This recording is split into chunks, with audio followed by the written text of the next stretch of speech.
আমার এটা কাটিং পদ্ধতিতে বাঁশ, আমি একটা বাঁশ থেকে 60টা পর্যন্ত বাঁশের কাটিং পাই। ওই 60টা ঝাড়ে করা যায়। 12 বছর গবেষণা করিয়ে আমি এটা সফল হয়েছি। আমি দেশের বাইরে এই প্রযুক্তিটা ছড়ানোর চিন্তা ভাবনা করতেছি। কানাডাতে যাব, ওখানে একটা এই প্রযুক্তি সেট করার চিন্তা ভাবনা করছি।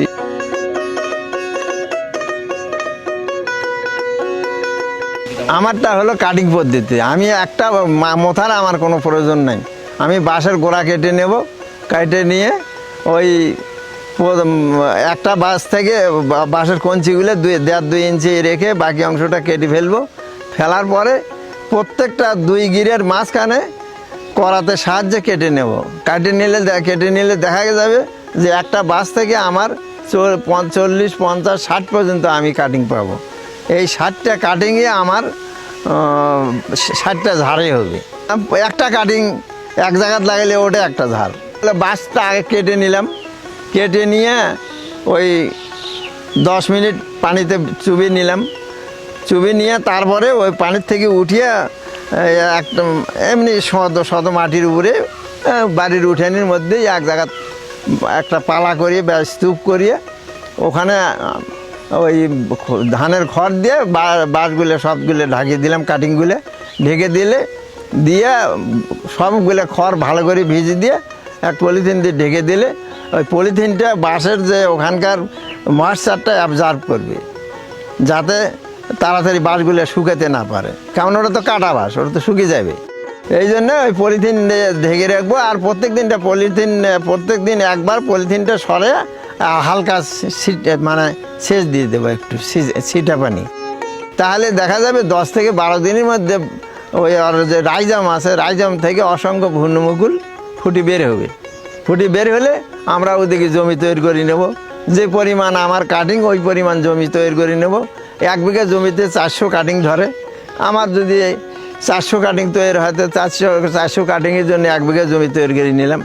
আর যদি 1 একর করি তাহলে 1200 কাটিং তৈরি করে নিলাম। আলুর জমির মতো করে তৈরি করতে হবে, যাতে সহজে বাঁশের গাজাগুলো উঠতে পারে উপরে।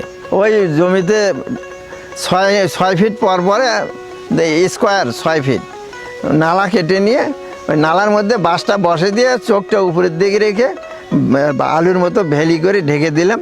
ঢেকে দেওয়ার পরে দেখা যাবে 10 থেকে 12 দিনের মধ্যে বাঁশ গাছ ওঠা শুরু হয়ে গেছে। স্টেপ বাই স্টেপ উঠতে থাকবে আর মোটা হতে থাকবে। সারা বছরে আমার এই বাঁশ ওঠে।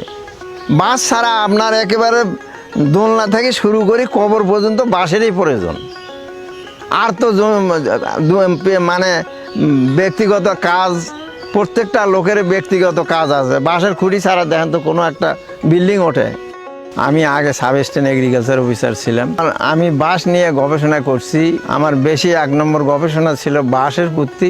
বাঁশ নিয়ে গবেষণা, কেননা 68-এ যখন আমার দাদু মারা যায় তখন আমাদের একটু বাঁশের সমস্যাই ছিল। যে কারণে তখন থেকে আমি চিন্তা করলাম যে বাঁশ যদি মোতা দিয়ে এইভাবে লাগায় তাহলে তো বাঁশের মানে উন্নতি কোনোদিনই হবে না। কারণ মোতা 100টা লাগালে 60টাই নষ্ট হয়ে যায়, 40টা লাস্টিং করে। তো এই জন্য আমি চিন্তা করলাম যে বাঁশটা মোতা ছাড়া কিভাবে উৎপাদন করা যায়। এই জন্য আমার মাথার মধ্যে বাঁশের চিন্তাটাই ঢুকলো।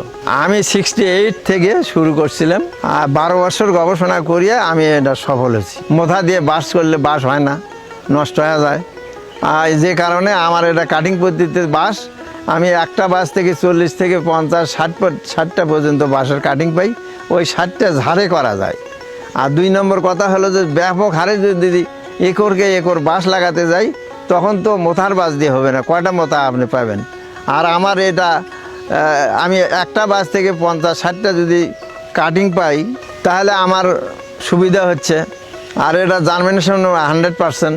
এখন তো আমার সফল। এখন তো আমি যে কোনো মুহূর্তে যে কোনো জায়গাতে যদি একটা প্রকল্প কেউ করি চাই, আমি সেখানে যা একটা প্রকল্প করে দিতে পারি। যেমন আমি মনে করেন যে এই যে কুমিল্লা চাঁদপুরে এক লোকে 4 একর জমিতে করছে, সেটা সেখানে আমাকে নিয়ে গেছিলো, আমি যা প্রকল্প করে দিয়ে আসছি। তারপরে আমাদের সুন্দরগঞ্জের গাইবান্ধাতে সুন্দরগঞ্জের এমপি লিটন সাহেব মারা যাওয়ার পূর্বে আমাকে নিয়ে যাওয়া, ওখানে তার 4 একর জমির উপরে একটা বাঁশের বাগান করে নিয়েছে, বিশাল বাগান। ও বাগানের মধ্যে গাড়ি নিয়ে ঢুকলে দেখার মতো জিনিস। এবং আমার শাখাটার বুকেও অনেক জায়গাতে আমার বাস করা আছে।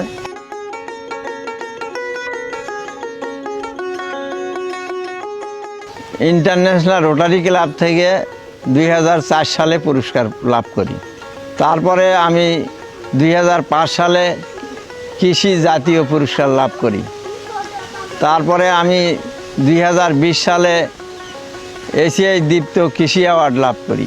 দেশের বাইরে যদি আল্লাহ বেঁচে রাখে, আমি দেশের বাইরে এই প্রযুক্তিটা ছড়ানোর চিন্তা ভাবনা করতেছি। কানাডাতে যাব, 25 তারিখে আমার ফ্লাইট। কানাডাতে গেলে হয়তো আশা আছে আমার, ওখানে একটা এই প্রযুক্তি সেট করার চিন্তা ভাবনা করছি, যাতে ওখানকার কানাডাবাসীরা বুঝতে পারে। আমার নাম মোহাম্মদ নজরুল ইসলাম। আমার স্থায়ী ঠিকানা হচ্ছে উল্লা ভরতখালী।